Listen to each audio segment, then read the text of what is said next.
All right, here we go. 1 second.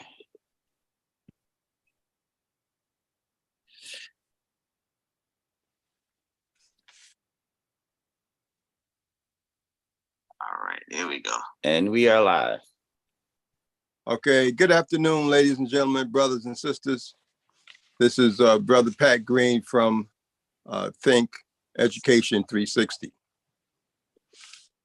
Think Education And we are live.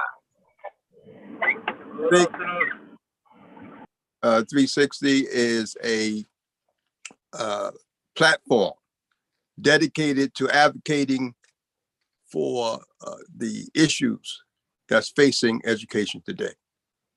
One of the pressing issues that's facing education today, we believe at Think Education 360, that public education as we know it, if something major is not done, will end, will be dead in 10 years. Now, I know this is a dire warning, but I am a believer in education, a passionate teacher and educator. But what I'm seeing today, what is being plagued, the education system is being plagued by, is distressing and is disheartening. Everything from rising student debt to student suicide, violence in the schools, teachers leaving the educational field at an alarming rate, Black teachers leaving the educational field at a very, very fast rate, low teacher salary, low test scores. The digital divide has not been eradicated, and on it goes. And many think that, well, this is a Black problem. This is a minority problem. Let me say this. This is an American crisis. At the heart of the American or any civilization is this educational system. If we fail to correct the path that we are on, not only will we have a polarized society, see, and here's the thing, many will say, well, I'll be able to educate my kids. But where will your educated kids drive their cars? Where will your educated kids work? Where would they live? Because I'm gonna tell you something, uneducated people commit crimes. I'm not saying that educated people don't commit crimes, but I am saying that if you are uneducated, if you are illiterate, if you have few opportunities, if you have no upward mobility, then you're going to be what? The predators of society. So we're all in this together. So I'm not going to tell you too much about me, but I have some special guests today and here, and we have guests online to discuss, to agree with me or disagree with me. And some of the things that we say will be controversial, and it's not, and a lot of it is not, it's opinionated, but it's opinions based on the fact that I've been in this business in the educational field for over 55 years. So I kind of know a little bit what I'm talking about. I'm a field general, and I'm reporting back from the field what I'm seeing. I'm seeing in 2022 children and older students not being able to write. I'm not talking about are they computer literate. I'm saying, are they literate? Can they write their names? Do they know what script is? Can they print? Can they add without a computer? You know, this is very upsetting when you see that they cannot. You know, so we have a problem here. We have a problem that we cannot ignore. We're not talking about police brutality. Let's back up and talk about Black on Black crime. More Black people are killing Black people then combined, then all the police killing blacks combined. I'm not excusing that, but I'm saying that we have failed educationally, because if these students are educated, then they're not on the corner selling drugs. They're not stealing cars. So we have to kind of revamp, remodernize our whole educational system. At the end of World War II, Japan was totally destroyed. Totally. They dropped 2 atomic bombs on Japan, completely destroying that country. But in came the Marshall Plan. The Marshall Plan rebuilt the infrastructure of Japan. And now Japan is a world economic power. Why did that happen? How did it happen? Because the will to make it happen was there. The leadership was there. The courage was there to totally transform a society, to rebuild something from scratch. We need a Marshall Plan for education. It is pathetic. The teacher's salary, a teacher can, after spending 4 years of college and 2 more years of graduate school, he or she comes out, if they're lucky, they start teaching with a salary of $50,000 a year, with $100,000, $150,000 worth of student debt. This is a catastrophe. It's unsustainable. We are looking into the abyss. But I don't want to rant on and on. We're going to, let me bring on a very good friend of mine, and a very sharp brother, Brother Eric Stevenson. Brother Eric, one of the most dynamic people that I have met, most inspirational person as a human being, as a brother, as an educator, as a concerned citizen, as a international citizen of the universe. He has led the Chad School Foundation from very shaky grounds to on very stable grounds. He's breathed new vision there. He's a visionary, and that's what we are lacking. This man is a visionary. He's a powerhouse, and he needs to be heard, and he needs to. I called him so that he could weigh in on these issues that are some of the issues that's plaguing the educational system. And so I want to let Brother Eric tell you a little bit about himself, and then we're going to take off the gloves and get it on. Brother Eric. Brother Pat, I appreciate the call and the invitation. Thank you for your wisdom and insight, and really your service over the last 55 years into really what is the most important public responsibility we have, which is to educate our children, particularly children that look like you and I, that grew up in communities such as ours. There's a need, and an intentional need, and an intentional responsibility that we have to make sure that our children receive exceptional education. And as you mentioned, in my leadership role at the Chad School Foundation, I've really just carried the baton forward with the foundation that you and others laid in the signaling device that Chad really represents in our community and really around the world, that when you take community ownership, you can increase educational outcomes. You can build institutions, and build more and more importantly, institutions of thought that will create the next generation of doctors, lawyers, scientists, and world leaders. And we can even break it back down, community leaders. And so I'm just honored to be here today to participate in this discussion, the first of what I hope is many discussions about how we improve education really from the ground up, from A to Z, making sure we cross our T's and dot our I's. So, however I can lend my voice, contribute to the debate, please know I'm always ready, willing, and available to do.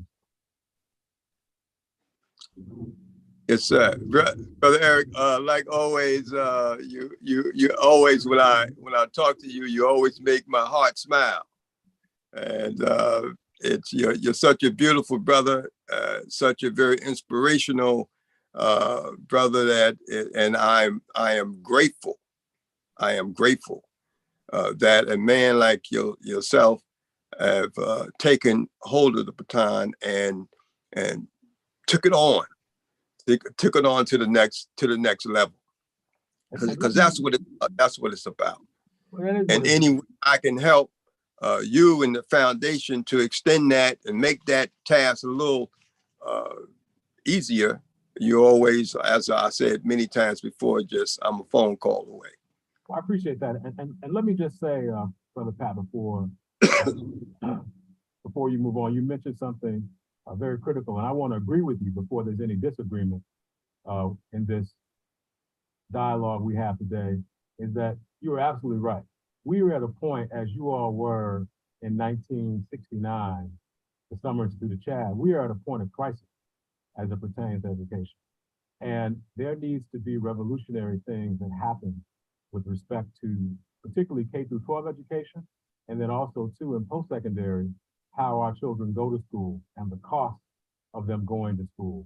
And so I think you've hit on some very critical things, because as we emerge out of the COVID-19 pandemic, we need to marshal all the resources, both human capital resources, financial resources, to really begin a transformation of our schools. And so in the same way that we took very aggressive measures and steps, or seemingly aggressive measures and steps, to protect children from what certainly was a deadly virus, we need to take equal steps, and really steps that surmount those as they rematriculate into school, to begin to examine things such as learning loss, the degree of learning loss. We just can't talk about it in broad strokes.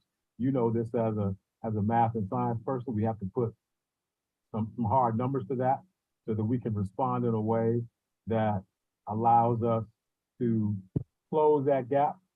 We need to begin to put resources in schools so that children who were out of school for a year and a half can really begin to reacclimate themselves just not more people, emotional environment, but also to an academic environment that speaks to their highest ambition. So let me throw this at you, Brother Eric. I was again, I'm still teaching here and there, and teaching is like a drug for me. You know, I'm an educational addict, so I always try and keep at least one foot in the water somewhere. And one of the things that it was appalling to me, that I was teaching a math course, and one student said to me, "Well, Brother Pat, I'm here to learn calculus." I said, "Well, okay, we can do that." I said, "But first, I want you to solve this division problem for me. I want you to be able to divide these two improper fractions." He said, "Man, I can do it." I said, "Well, all right, no problem. Let's do that. And then we just move on." And he stumbled and bumbled, and he couldn't do it. Then I said, "Well, let's move on to complex fractions." He said, "Man, it's not calculus." I said, we're going to get there. We're going to get there. I said, "Let's do this complex fractions." This is grade 7, 8th work. Calculus is, as you know, 12th grade. Couldn't do it. And this repeated itself over and over again in every school that I went into or was invited into, you see. So it wasn't the calculus, it was the fundamentals. We are fumbling and bumbling over fundamentals.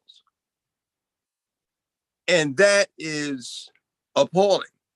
Then I asked him, and when I say him, this is many students, I've asked the same question. I said, where's your notebook? I don't have a notebook. I said, well, what do you, I put all my notes in the computer. I said, okay. I said, but now show me what you learned in your computer last Tuesday. He couldn't do it. I said, you need a loose leaf notebook. You need a pencil and a pen. You need organization. And the same stuff, the same things that we breathed into students 55 years ago are lacking today. And they're not being reinforced and not being reinforced in school and not being reinforced at home. And we have to, it's my opinion, we have to take a long look at ourselves. I am big on the race issue, but racism is a distraction, okay, in my opinion. And it has no one can define your greatness other than you.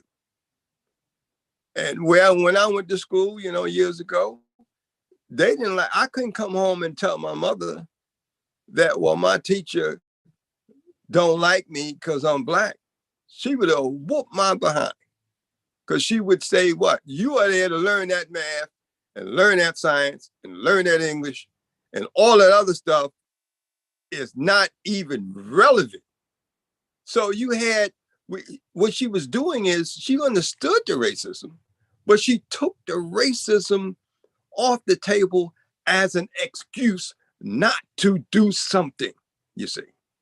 During the heart of slavery, there was Paul Cuffey, right?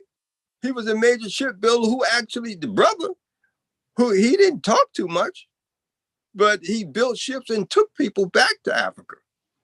Boom. So don't talk about it, be about it. So my question to you is that, what do you think the role of parents should be at this time as it relates to educating their sons and daughters? Well, I think it's really two things, in my opinion. It's accountability and it's advocacy. So what you just referenced, what your mother did more now than 55 years ago when you were a young student, is that she held you accountable to your responsibility as a student, which is what all parents should do today. Doesn't mean that a parent needs to understand calculus, algebra, and to some degree, not even necessarily to even understand basic arithmetic. But that's right. We've all been educated. And so that's right. As parents, we know what good education should look like. We know what homework looks like, right? We know all of the things that when we believe our children are receiving a high quality education, or at least a decent education for that matter. And so I think the biggest thing is that we have to recognize as parents, and I'm glad you hit upon this, is that schools are not warehouses. Schools are institutions of learning. And so we should expect that our kids go every day between 8:30 and 3:30, and that they learn something. And that they bring something home that we are able to look at and determine whether or not we need to increase our accountability of them and our advocacy for them as it relates to the relationships that we develop with their classroom teacher, the school principal, and even up through the system at the district level. And so accountability and advocacy are the two things I think parents should take responsibility for and recognize the role of the school in their child's education. You hit upon something earlier when you were talking about the student who wanted to know calculus, but was having difficulty with 7th grade math. Well, as you well know, school is a journey and a process. And you can't learn calculus unless you've learned addition, subtraction, division, and multiplication, the interplay between the two, and how being able to divide complex fractions, turning those complex fractions into things you can multiply, correct? That's right. And then being able to solve those complex fractions, the division of those complex fractions through multiplication, so you can solve higher order math. Well, the recognition of that, the learning of that, right? The response to seeing those numbers in complex form starts at earlier grades. And so if there is something amiss, either with respect to the delivery of the education through the curriculum, or if there is something in terms of that accountability or advocacy that parents need to identify in their children early, where there may be stumbling blocks to the young person really understanding how to do the process of that math, then parents really have to be on it all the time. The background you see behind me is no fake background. This is a room in my house that my wife organized during the pandemic when we were supplementing online education. And we felt the need to have a place that reflected education in our home, that our children could be at and appreciate and be surrounded about the things in our home they didn't have the opportunity to get as a result of being virtual due to the pandemic.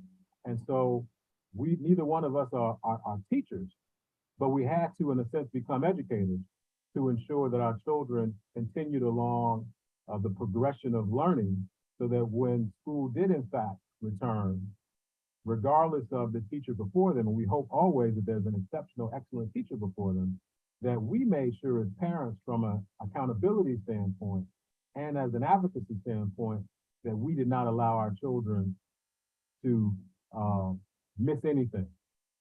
And that right. when we return to school, we were asking the questions necessary of those that were standing before them every day who were delivering curriculum. And I think more importantly, parents may not have all the answers, but parents certainly can ask the question, any question. That's right. About how they can support the education of their children. So let me, and one of the things that I found out, and I reflect on this, during my time when I was, well, a few years ago when I was in grade school, right? When I was, I could remember when I was in elementary school, the PTA was the monitor. They were the watchdog. They were the Parent Teacher Association was an association that parents could turn to check what's going on in the classroom. Now, again, today the PTA, if they have them, they're weak, and their role is not as effective as it was during my time. So when we would have parent teachers conferences in 2020 and 2021, I used to tell parents, because they didn't know, they would sit down and I would not say, well, this is how Johnny is doing.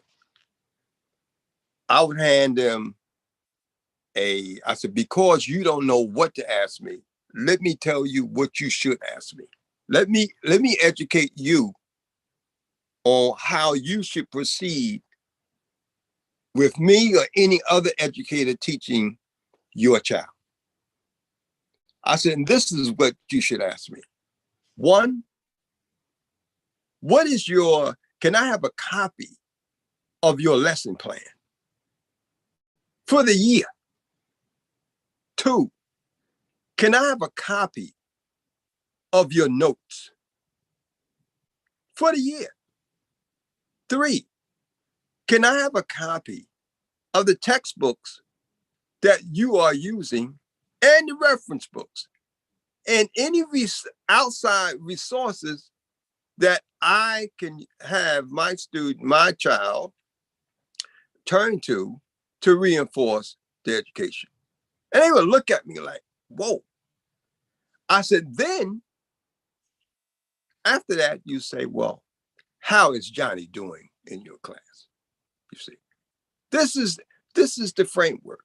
So I'm saying, I said all that to ask you a question.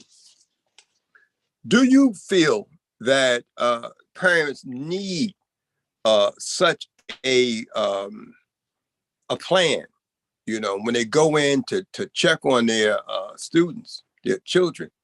Do they need a plan? What to ask for, what to say, what to look for, that kind of thing, and not be shunned off by saying, and it makes me sick when I hear teachers say, well, he did this, he did that, and his grade is 80. And the parent gets up, thank you very much, and boom, and next is like a big, what do you call it, a conveyor kind of thing. One parent in, one parent out, that kind of thing, as opposed to a meaningful exchange. Do you think that it would be helpful to parents if parents had a handbook or a guideline? That's the word I'm looking for. A guideline how to approach educators and teachers.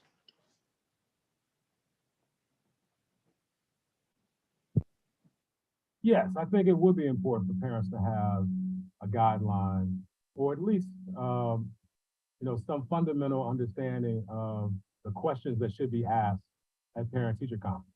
But parent-teacher conference really, as they occur in late fall after the school year begins, is really not the inception of the dialogue between parent and teacher.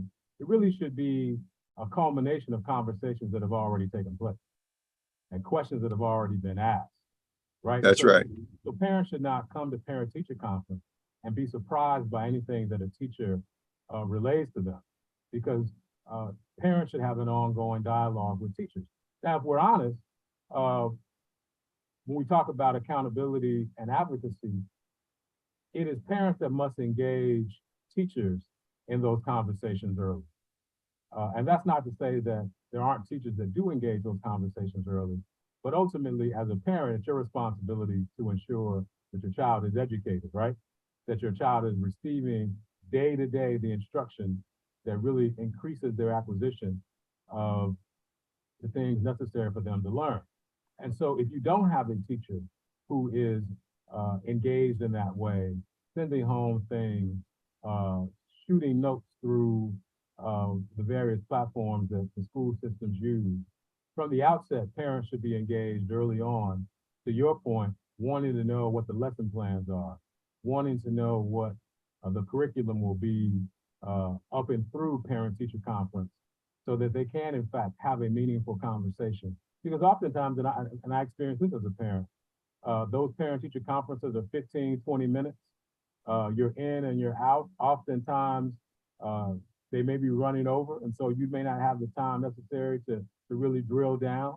And so in many ways, it's incumbent upon parents to begin a dialogue early and have it sustained often, so that they are in touch fully with the education of their children on an ongoing basis. So on the other thing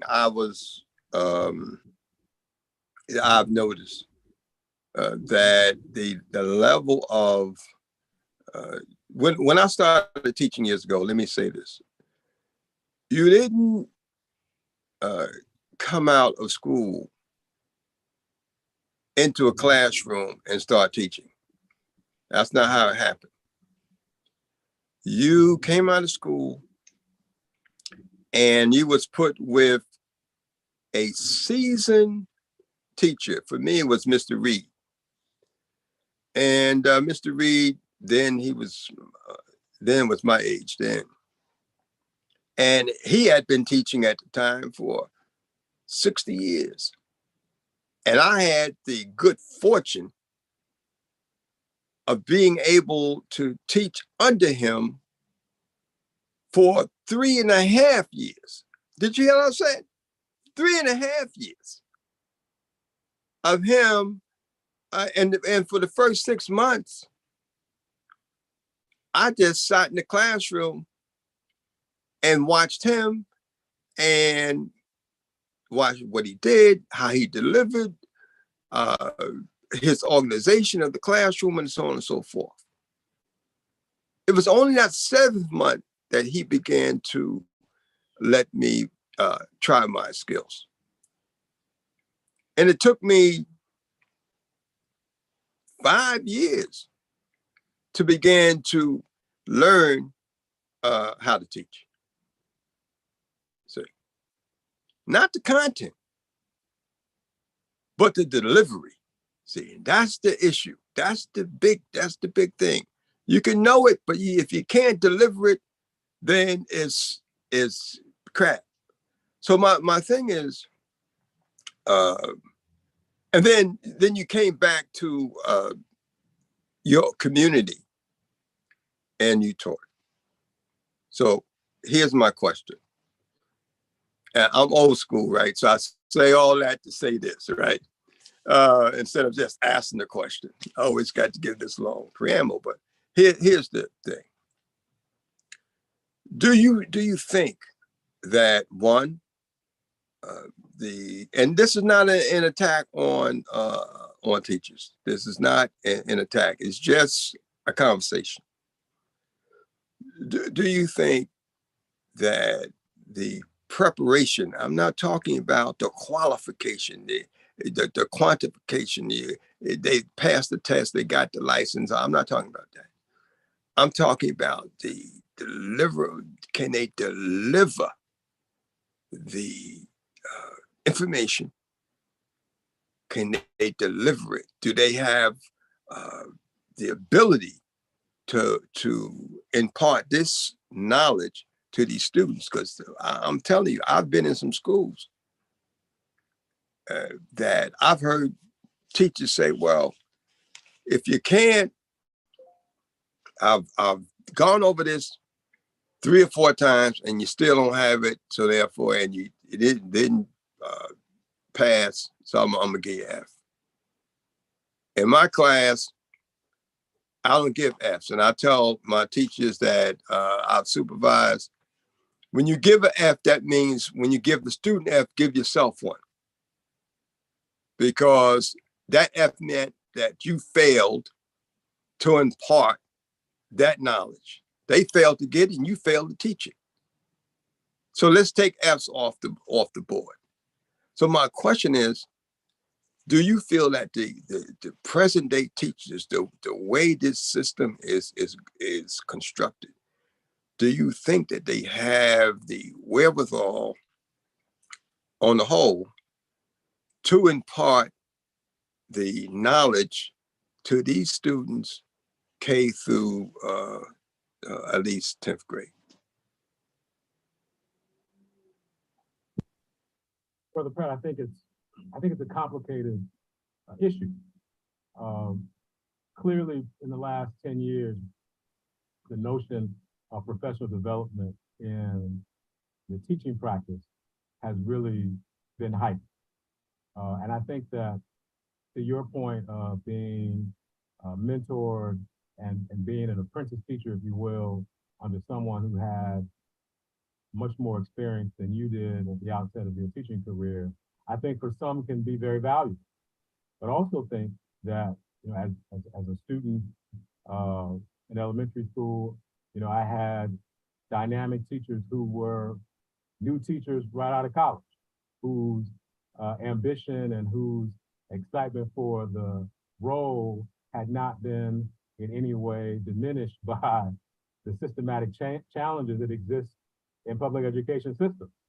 And so I think it's really complicated because I think that the best teachers are those teachers who want to see their children succeed in the class, who have an ambition to want to teach and want to share knowledge, and who may not necessarily have gotten the convergence of messages from so many different factions within the system that have caused them maybe to be burned out, maybe not to put forth effort. And I hope the lion's share of teachers are still putting forth effort. But you may have young teachers who, because they're so excited to teach and they want to see and this era of public service where community responsibility, we're now taking it back as a part of our ownership of our community, that there are a lot of great young teachers who are entering the profession who want to absolutely do their best, and maybe educators who will look past some of the challenges that exist in the systems that have really put a sour taste in the mouths of folks who may have been in the system for a while. And so it really is a complicated mixed bag, if you will. But I do think that we have to continue to have professional development programs so that teachers understand how they can teach more effectively, so that they can understand the diversity of children before them. I think the statistic I last heard is that nationwide, 85% of teachers in the United States are still white women, where we know in large urban communities, particularly in our community here in Newark, the majority of students are Black and brown. And so I think from a cultural sensitivity, from a cultural responsiveness to the practice, that professional development is important. But it's really important. One, I think fundamentally that you have a teacher, one who cares about the students before them, who respects the parents, who will advocate for them, who are willing to be accountable, and to be able, to your point, to be able to share things in lesson plans, share things in curriculum, so that parents walk alongside, and really, again, as I said earlier, parents really leading and driving those conversations with teachers in order to create that accountability so that they are never out of the loop with respect to the education of their children. But I think as we continue to move forward, I think it will be parents who will drive and create the demand structure within public education systems that will make those systems perform better. I see our brother Junius Williams has joined, or at least shown his face. And this is work he has been doing, continues to do, but had done with Avid Leadership Institute for so many years, as a real testament to that when parents are engaged in the system will respond and hopefully produce better outcomes for our children. Brother Junius, are you with us?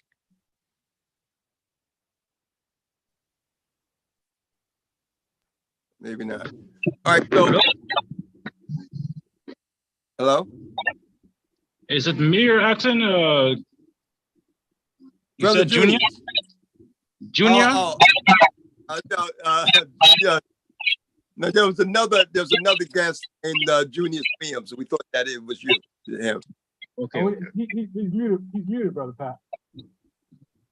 Excuse me? Brother Junius was muted. Oh, he was muted? Oh, okay. Hey, there's my brother. Can you hear me? Yeah, I got you now. All right. I got you now. Welcome, brother. Thank you. It's always a pleasure to see my brother, and I talk about you often as one of the baddest brothers on the planet. Oh, yes, sir. Don't put that target on my back, man. and I would like the audience to understand that sitting before them, Brother Junius is a living legend. He has dedicated his life and service to forward the opportunities of equality to our people. And you're supposed to give a man and a woman his roses while they are living so they can smell them. And I want you to, I've always appreciated you as a friend, as a brother, as what you, I respected you as your, as a mentor.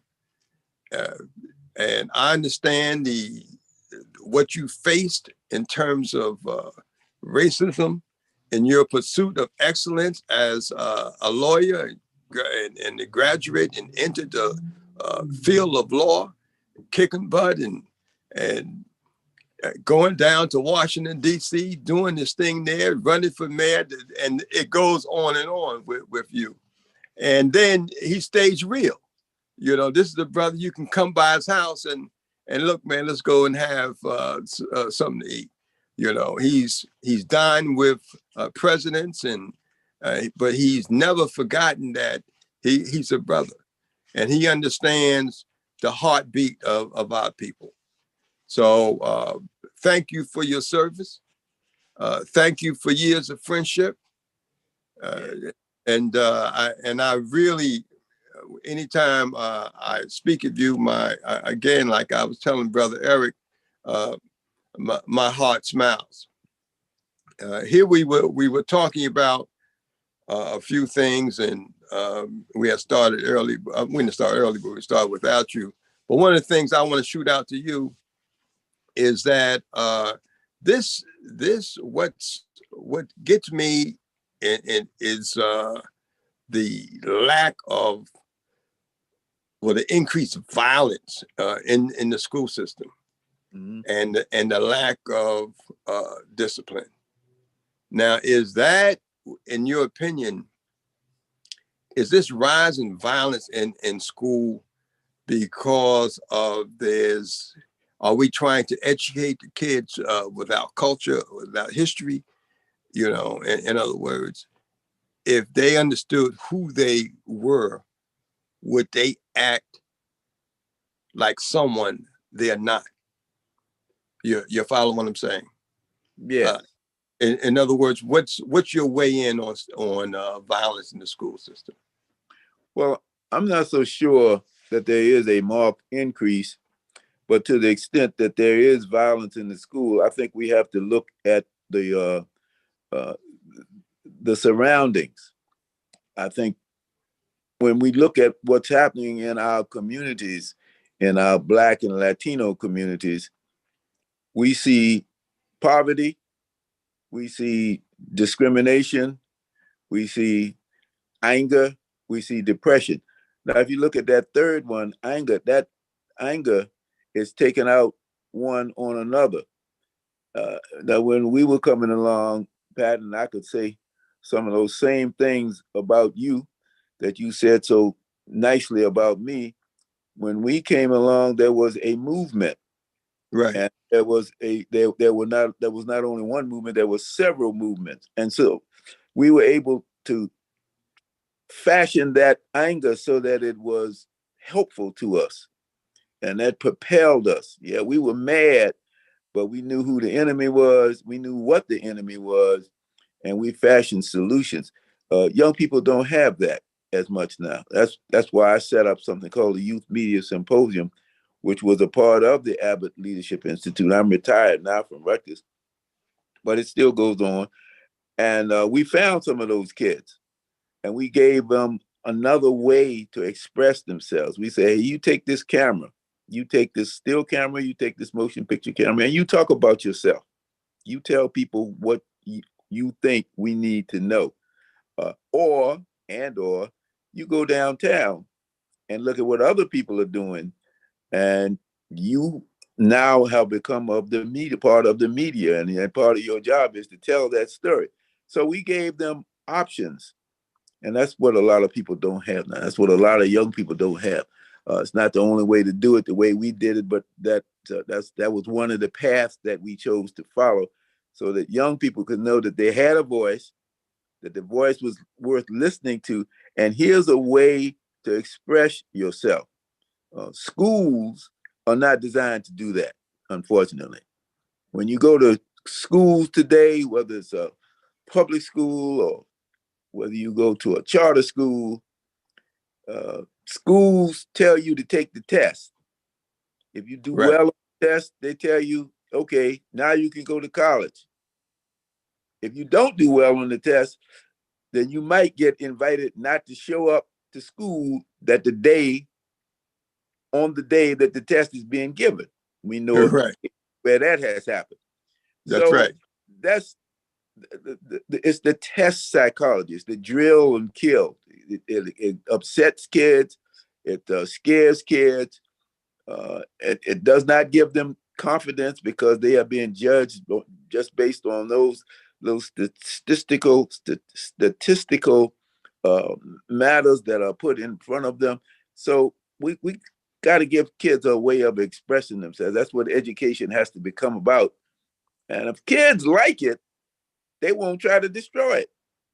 And if kids like something that they see as an alternative, then most importantly of all, they won't try to hurt each other. That's very, very profound, like always, brother.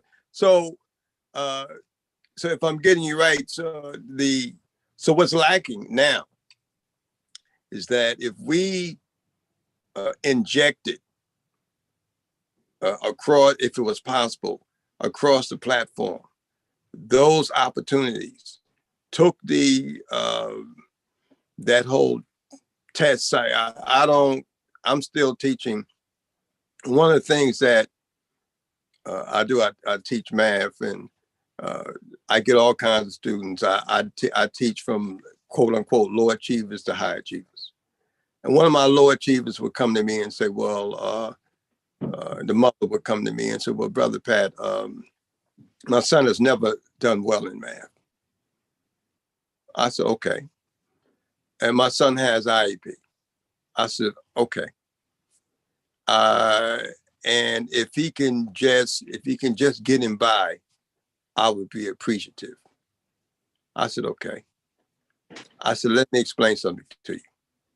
One, I said, do you realize your son have in the brain, there's over 100 million neurons, brain cells.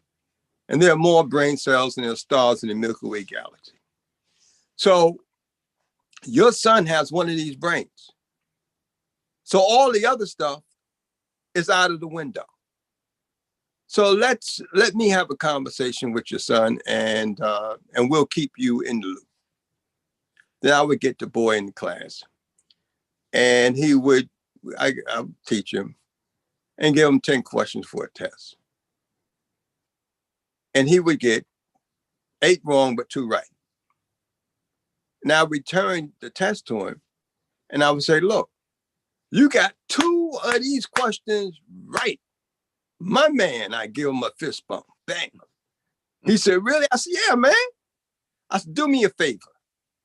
I said, next time we take this test, can you get 3 right for me? He said, man, I can do 4. I said, I just want you to get 3. Man, I can do 4. I said, all right. And on it would go until here this man with IEP who's failed all the math all these years. Now he's getting consistently 100s. Mm.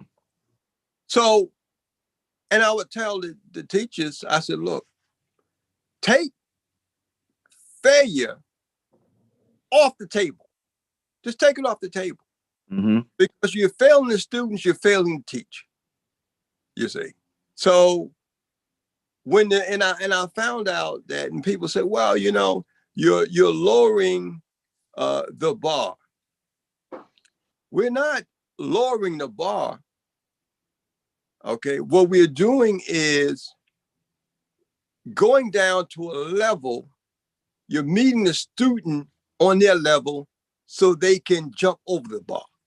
Mm-hmm. Bar's high and you up high and they down here, then what they say, the twains won't ever meet. Yeah. And so do you, and I said all that to say this, in terms of, and we'll have, I guess we'll have this as another follow-up meeting, but I came up with these 12 points how to fix this educational thing. Mhm. And one of the things that I said was that testing, as we're doing it today, should be thrown out. You know, like, because to your point, it's frustrating the students. It's not transferring any information. So the testing is useless. So let's throw that out Yep. and replace it. Go ahead.